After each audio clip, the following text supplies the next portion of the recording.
వేడివేడి అన్నంలో టమాటా పచ్చడి వేసుకొని తింటే చాలా బాగుంటుంది. మరి ఇప్పుడు టమాటా పచ్చడి తయారు చేసుకోవడం ఎలాగో చూసేద్దాం. కావలసినవి టమాటాలు, ఆవపొడి, మెంతి పొడి, జీలకర్ర పొడి, కరివేపాకు, వెల్లుల్లి, చింతపండు. ముందుగా టమాటాలను బాగా శుభ్రం చేసుకొని చిన్న చిన్న ముక్కలుగా కట్ చేసుకోవాలి. దాంట్లో కొంచెం పసుపు, ఉప్పు, చింతపండు వేసుకొని మెత్తగా ఉడికించుకోవాలి. అది చల్లారాక మిక్సీ పట్టుకొని పక్కన పెట్టుకోవాలి.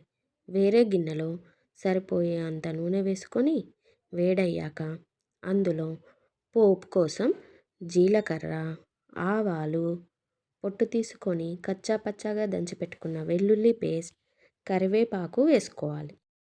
అది వేగాక కొంచెం చల్లార్చి అందులో మిక్సీ పట్టిన టొమాటో పేస్ట్, ఆవపొడి, మెంతి పొడి, జీలకర్ర పొడి, తగినంత కారం, ఉప్పు వేసుకొని కలుపుకోవాలి. అంతే, టొమాటో పచ్చడి రెడీ.